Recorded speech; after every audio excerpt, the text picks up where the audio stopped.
আলহামদুলিল্লাহ। আমার পরিষ্কার কথা, মোদী সরকারকে বলছি, আপনার সেই কুলাঙ্গার নেতা ইসলামের বিরুদ্ধে কথা কয়, মুসলমানদের বিরুদ্ধে কথা কয়, অবিলম্বে যদি রামগিরি মহারাজ সহ নীতিশ রানে সহ যত ইসলাম বিদ্বেষী যত কুলাঙ্গার আছে তাদের বিরুদ্ধে যদি অ্যাকশন না নেওয়া হয়, আপনি যদি বিচার না করেন, আমি আপনাকে স্মরণ করাই দিতে চাই, আপনার বান্ধবী শেখ হাসিনার বাংলাদেশে যেই দশা হয়েছিল, একটা মুহূর্ত সময় পাই নাই পরনের কাপড়টা পরে, শুধুমাত্র পরনের কাপড়টা পরে পালিয়ে গিয়েছিল, অন্য কোনো কাপড় নিতে পারে নাই। আপনাকে স্মরণ করাতে চাই, আপনার পরনের ধুতিটা আপনি পইরা ভারতে ছাড়তে পারবেন না, এর আগেই জনগণ আপনাকে নিন্দা করেছে। আল্লাহু আকবার, আল্লাহু আকবার। জনগণ তোমাকে নিন্দা করার আগে হুঁশিয়ার হয়ে যাও, সাবধান হয়ে যাও। তোমার জানার দরকার, পৃথিবীর মুসলমান যত যুবক আছে যাদের অন্তরে ঈমানকে লালন করে, তারা নামাজ কম পড়লেও, রোজা কম রাখলেও, ইসলাম অনুযায়ী পুরোপুরি চলতে না পারলেও, আল্লাহর নবীর ব্যাপারে, ইসলামের ব্যাপারে কোনো কালেই কারোর সঙ্গে আপোষ করে নাই, করে নাই, করে নাই। কথা কোন ঠিক না বেঠে? বাতিলের সঙ্গে আপোষ না করা, এটাও তো রাসূলুল্লাহর চরিত্র। কথা তো গেছে আরেক দিকে। আল্লাহ নবীর সঙ্গে আপোষ করতে চাইলো বাতিল, মক্কার কাফের। তারা বলছে, তুমি 1 বছর আমরার মাবুদের পূজা করবা, আমরা সকলে মিলে 1 বছর তোমাদের আল্লাহর ইবাদত করব। আল্লাহ নবী এই প্রস্তাব গ্রহণ করেন নাই। প্রিয় ভাই সব, আল্লাহ নবীর সাহাবীদের উনাদের দিকে দেখেন, উনারা কোনোদিন কোনো বাতিলের সাথে আপোষ করে নাই। আল্লাহ নবী সবচাইতে নরম একজন সাহাবী, যার নাম আবু বকর সিদ্দিক রাদিয়াল্লাহু আনহু, বুখারীর হাদিস। উনি যখন ক্ষমতার মস্তদে বসলেন, খুব খেয়াল করবেন, আজকে তো আমরা আল্লাহ নবীকে গালি দে, আমার অন্তরে জ্বালা নাই, কোরআনের বিরুদ্ধে আইন হয়, আমার অন্তরে জ্বালা নাই, পাঠ্যপুস্তকে ইসলাম বিদ্বেষী কবিতা আর লেখা ছাপানো হয়, আমার দেশের সন্তানদেরকে নাস্তিক বানানোর পরিকল্পনা আর ষড়যন্ত্র হয়, আমার আপনার কোনো দুঃখ নাই, জানি শুনি, এরপরেও এর বিরুদ্ধে পদক্ষেপ নেওয়ার কোনো আগ্রহ আমাদের মধ্যে নাই।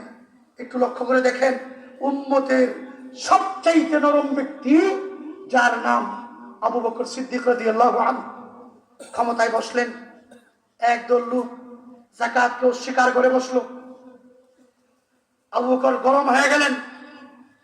এমন গরম, আন্দোলন কিভাবে করতে হবে আবু বকর থেকে শিখেন।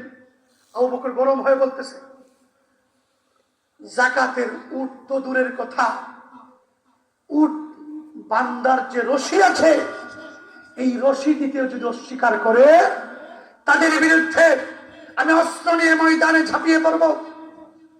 আবু বকরের হুঙ্কার শুই না উমর এসে বলতেছিল, ইয়া খলিফাত রাসূলিল্লাহ, ও আল্লাহর নবীর খলিফা, তাদের প্রতি আপনি একটু দয়ালু হন, একটু নরম হন। ওমরকে তখন একটা ধমক দিলেন আবু বকর, আজবারুন ফিল জাহিলিয়া ওয়া খাওয়ারুন ফিল ইসলাম। আরে উমরকে, উমর তো সেই ব্যক্তি যার কথা মতো কোরআনের আয়াত নাজিল হয়। উমরকে, উমর তো সেই ব্যক্তি যেই উমর যার যেই রাস্তা দিয়ে হাঁটে, এই রাস্তায় শয়তান পর্যন্ত চলে না। সুবহানাল্লাহ বলবেন না? হাদিস শরীফ। আল্লাহ নবী একবার এক হাবশি কালো মায়া দব বাজাইতেছে আর গান গাইতেছে। আল্লাহ নবী আসছে, এই মহিলা গান গাইতেই আছে। একটু পরে আবু বকর আসছে, এই মহিলা গান গাইতেই আছে আর দব বাজাইতেই আছে। আমাদের নবী, এখানে আরেকটা কথা বলি, আমাদের নবী এমন নবী যিনি ভিজা সুফি ছিলেন না। উনি একটু হাসি তামাশা করতেন, একটু রং তামাশা করতেন, মানুষের সঙ্গে একটু ফুর্তি টুর্তি করতেন, এটাও সুন্নত। আল্লাহ নবী সবসময় ভাব ধরে বসে থাকতেন এমন না।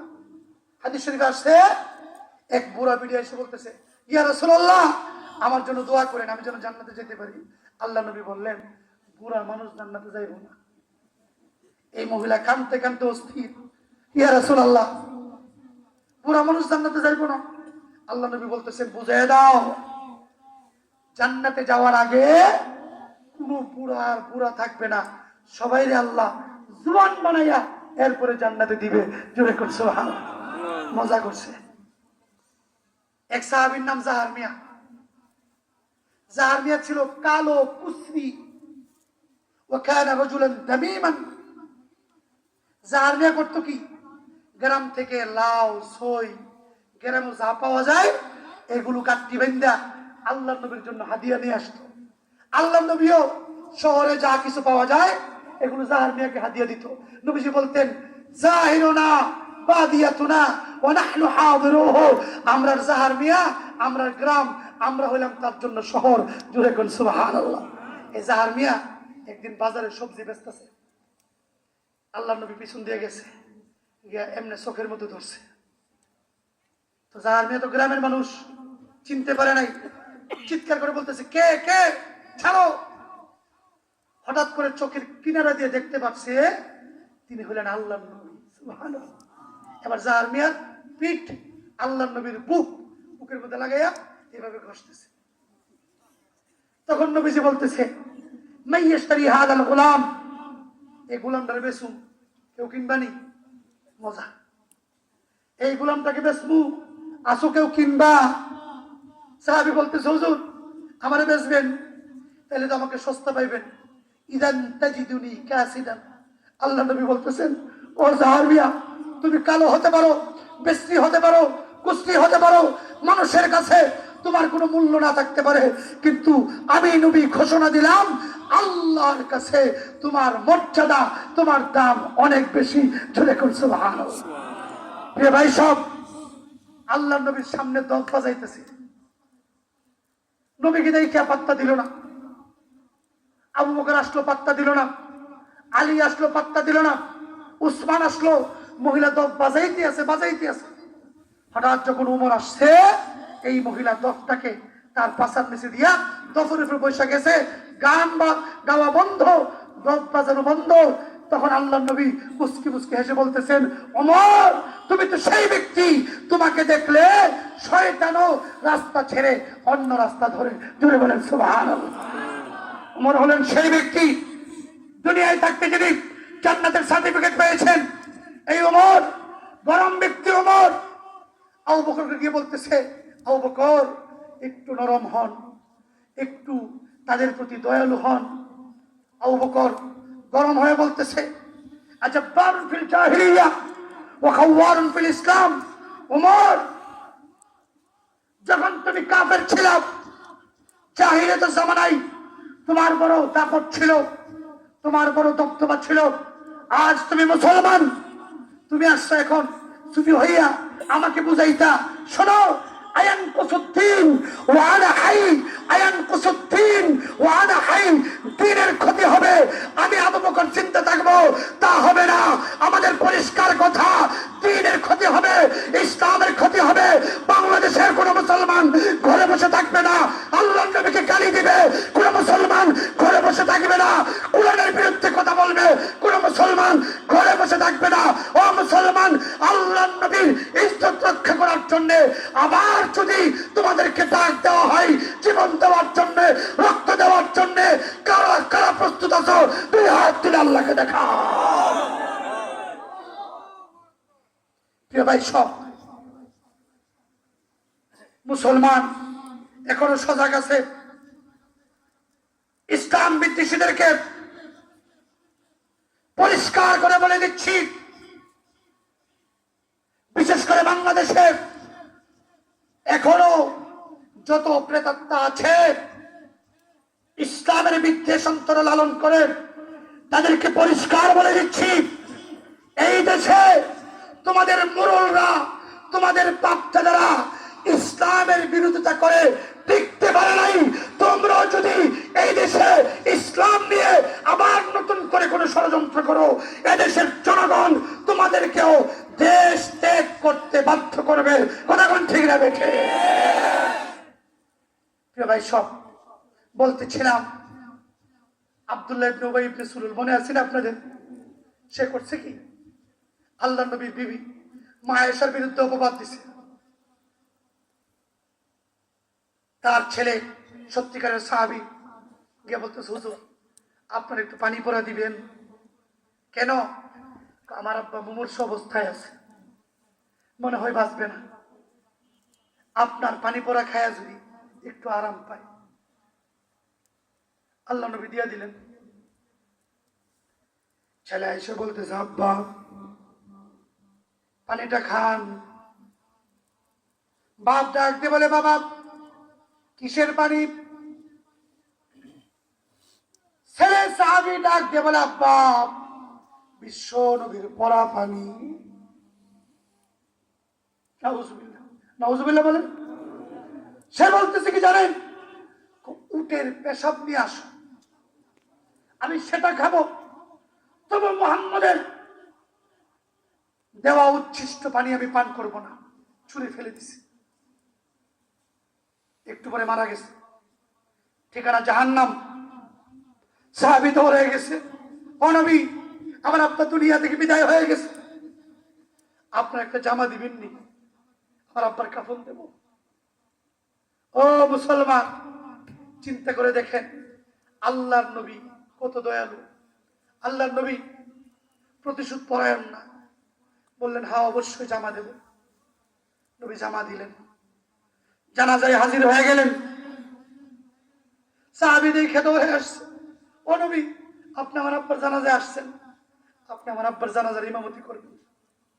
আল্লাহর নবী ইমামতি করার জন্য আগে যায়। উমর জামা টান দিয়ে ধরে রাখছে, কই যান? কার জানাজা পড়াইতে যান? চিনেন না লোকটাকে? সেই ইসলামের শত্রু, আপনার শত্রু, কয়েকবার আপনাকে মারার জন্য ষড়যন্ত্র করেছে। আল্লাহ নবী বলতেছেন,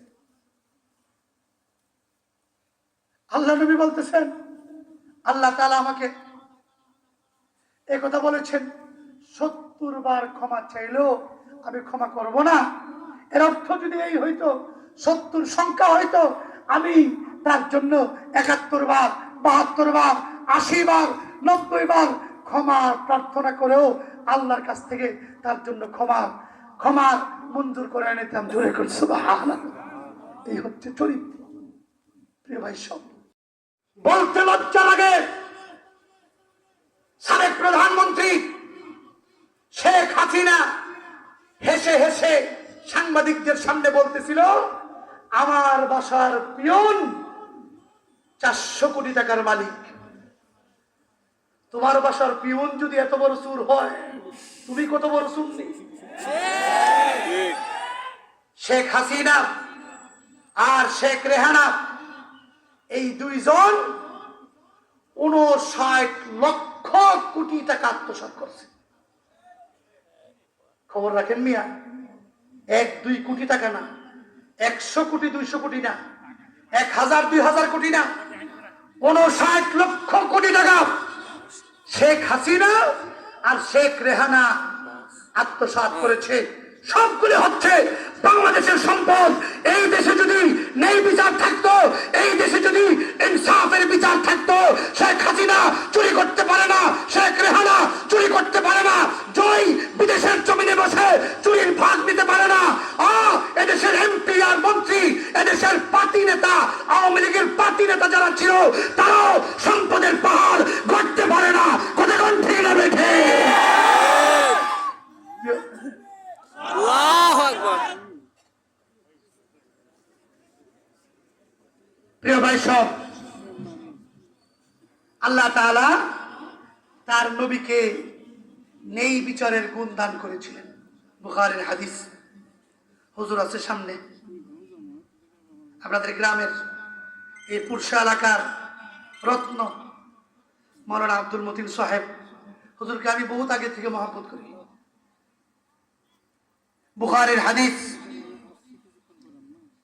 এক মহিলার নাম ফাতেমা, কুরাইশের মহিলা, সে চুরি করছে, ধরা খাইছে।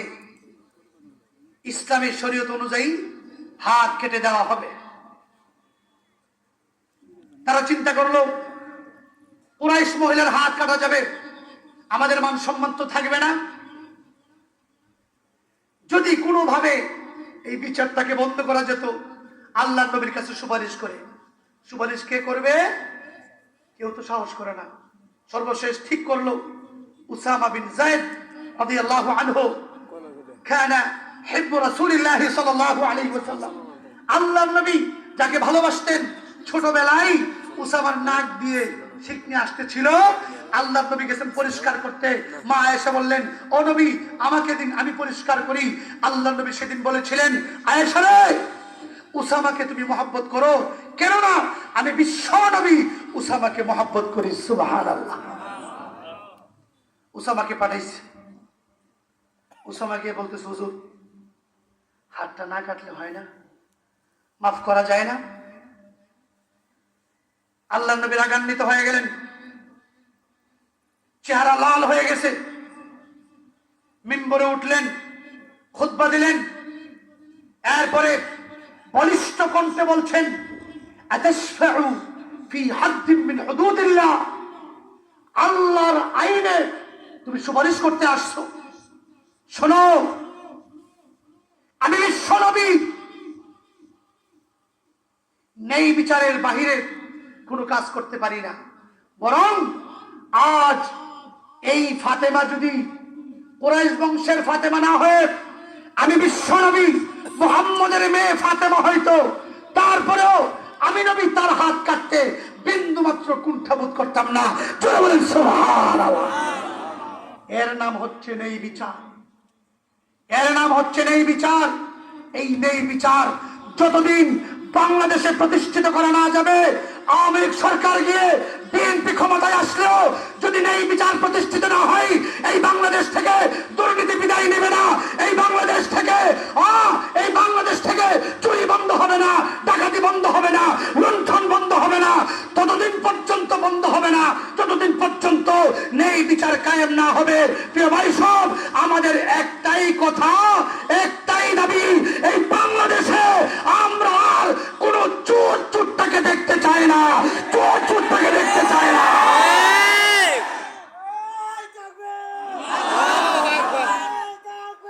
আল্লাহু আকবার। ঘরে ঘরে জালো, ঘরে ঘরে জালো, আর সাবধান। আল্লাহু আকবার। আল্লাহ নবী তো দূরের কথা, নবীর উম্মতের কথা শুনেন। উম্মতের মধ্যেও যখন ইনসাফ কায়েম ছিল, নেই বিচার প্রতিষ্ঠিত ছিল, তখন মানুষ সুখে শান্তিতে বসবাস করত। বেশি দিন আগের কথা নয়, সম্রাট জাহাঙ্গীর এক সময় সে ছিল ইসলাম বিদ্বেষী। মুজাদ্দেদ আল ফেসানি রহমতুল্লাহ আলাইহি সুহবতে যখন আসলো, ভালো মানুষ হয়ে গেছে। লম্বা কথা, ওদিকে আমি যাব না। এমন পাক্কা মুসলমান, ইসলাম ছাড়া কিছুই বুঝে না। তার বউর নাম ছিল নূরজাহান, বিশ্ব সুন্দরী। বউর কথায় চলতো। বিবির হাতের পুতুল ছিল সম্রাট জাহাঙ্গীর। একদিন সম্রাট জাহাঙ্গীরের বউ নূরজাহান ঘরের ভিতরে বসে সাজুগুজু করতেছে। হঠাৎ করে এক হিন্দু পাগল ঘরের ভিতরে ঢুকছে। সে তো বুঝে নাই। নূরজাহান সাথে সাথে বন্দুক হাতে নিয়ে তাকে গুলি করছে। স্পটে লোকটা মারা গেছে। হিন্দুরা দৌড়ে আসলো, সম্রাট জাহাঙ্গীর, আমরা আপনার কাছে নেই বিচার চাই। আপনার বিবি নূরজাহান বিনা কারণে আমাদের একজন পাগলকে মেরে ফেলেছে, বিচার করতে হবে। সম্রাট জাহাঙ্গীর বহু চিন্তা ভাবনা করার পর নূরজাহানের বিরুদ্ধে মৃত্যুদণ্ডের ফয়সালা দিল। নূরজাহান কেঁদে কেঁদে বলে, স্বামী আমার, তুমি কি ভুলে গেলা আমাদের অতীত জীবনের ভালোবাসা, প্যার মহব্বত, বহু স্মৃতি, সবকে তুমি নিমিষের মধ্যে ভুলে গেলা? কেমনে আমার মৃত্যুদণ্ডের ফয়সালা দিলা? সম্রাট জাহাঙ্গীর কি বলছে জানেন? কোন স্বজনপ্রীতি নাই ইসলামের মধ্যে, কোন দুর্নীতি নাই। ও বাদশাহ, ও সম্রাট জাহাঙ্গীর, আমরা আমাদের হত্যার বিচার চাই না, জান আমরা আমাদের হত্যাটাকে মাফ করে দিলাম। জোরে করে সুবহানাল্লাহ। প্রিয় ভাই সব, সেই সোনালী দিনগুলো যদি আবার আমাদের মধ্যে ফিরে আসে, বাংলাদেশ সত্যিকার অর্থে সোনার বাংলাদেশ হবে। যতদিন পর্যন্ত নেই বিচার এই বাংলাদেশে কায়েম না হবে, ততদিন পর্যন্ত যতই আন্দোলন করুক না কেন, যতই চেক দেন না কেন, যা কিছু করেন না কেন, এই দেশে শান্তি আসতে পারে না, পারে না, পারে না। কথা কোন ঠিক না বেঠে? নেই বিচারের গুণ ছিল বিশ্বনবীর মধ্যে পুরোপুরি। সময় কম। ঈসা আলাইহিস সালামের মধ্যে ছিল দুনিয়া বিমুখতার গুণ, এটা ছিল বিশ্বনবীর মধ্যে 100%। আমার ভাইয়েরা, হযরত ঈসা আলাইহিস সালাম এমন দুনিয়া বিমুখ, দুনিয়া তিনি চান না, দুনিয়ার সম্পদের প্রতি তার কোনো লোভ নাই। একদিন তিনি সফরে বের হইলেন, সাথে ছিল একটা গ্লাস আর একটা বালিশ। বালিশ দিয়ে তিনি ঘুমাবেন, গ্লাস দিয়ে পানি পান করবেন। হঠাৎ করে এক ব্যক্তিকে দেখতে পেলেন, বালিশ ছাড়া হাতটাকে বাঁকা করে মাথার নিচে দিয়ে ঘুমায়। ঈসা আলাইহিস সালাম মনে মনে ভাবতে লাগলেন, আমারও তো হাত আছে, বালিশের কি দরকার? ফেলাই দিলেন বালিশ। একটু সামনে গেলেন, দেখতে পেলেন এক ব্যক্তি নদী থেকে অঞ্জলি ভরে পানি পান করতেছিল। ঈসা আলাইহিস সালাম চিন্তা করলেন, আমারও তো অঞ্জলি আছে, আমিও তো অঞ্জলি দিয়ে পানি পান করতে পারি, গ্লাসের দরকার নাই। গ্লাসটা ফেলাই দিলেন। তিনি ছিলেন দুনিয়া বিমুখ। ঈসা আলাইহিস সালাম যে পরিমাণ দুনিয়া বিমুখ ছিলেন, আল্লাহ তাআলা এর চাইতে বহু গুণে বাড়াইয়া বিশ্ব নবীর মধ্যে এই গুণটা রেখে দিয়েছিলেন। জোরে জোরে বলেন সুবহানাল্লাহ। বিশ্ব নবী দুনিয়া বিমুখতা কি জানেন? তিরমিজির হাদিস, আরাদা আলাইয়া রাব্বি লিয়াজআলা লি বাতহা মক্কা যাহাবা।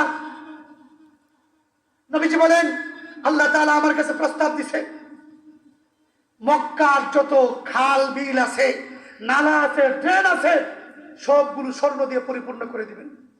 নবীজি বললেন, লা ইয়া রাব্বি ওয়ালাকিন আসবাউ ইয়াওমান ওয়া আজুউ ইয়াওমা। ও আল্লাহ, আমি বড়লোক হইতে চাই না, দুনিয়াদার হতে চাই না। আমি একদিন খাবো তো আরেকদিন উপোস থাকবো। যেদিন খাবো তোমার শুকরিয়া আদায় করব, আর যেদিন উপোস থাকবো সেদিন তোমার দরবারে কান্নাকাটি করব। জোরে বলেন সুবহানাল্লাহ। বিশ্বনবীর হালত, বুখারীর হাদিস। মা আয়েশা বলেন, মা শাবিআ আলু মুহাম্মাদিন মিন খুবজিশ শাঈর ইয়াওমাইন মুতাতাবিআইন। আল্লাহর নবীর পরিবার লাগাতার 2 দিন কোনদিন জিন্দেগিতে পেট ভরে খানা খাইতে পারে নাই। এই ছিল বিশ্ব নবীর অবস্থা। তিরমিজির আরেকটা হাদিস, এই হাদিস বাইহাকিতে আসছে, অভাবের কারণে নবীর ঘরের মধ্যে খাবার নাই। একদিন এক ইহুদির কাছ থেকে কিছু টাকা পয়সা কর্জ নিছে। নির্ধারিত সময়, এতদিন পর টাকাগুলো দিবে। নির্ধারিত সময়ের বহু আগে ইহুদি আল্লাহর নবীর পাইছে, পাইয়া বলতেছে, মুহাম্মদ, যে টাকাগুলো নিছো টাকাগুলো দাও। আমরা হলে বলতাম, এই মিয়া, টাকা দেওয়ার কি সময় হয়েছে? কিন্তু আল্লাহর নবী দেখেন কত সুন্দর করে বলে, মা ইনদি মা উতিক। আরে ইহুদি, তোমাকে দেওয়ার মতো টাকা আমার কাছে এই মুহূর্তে নাই।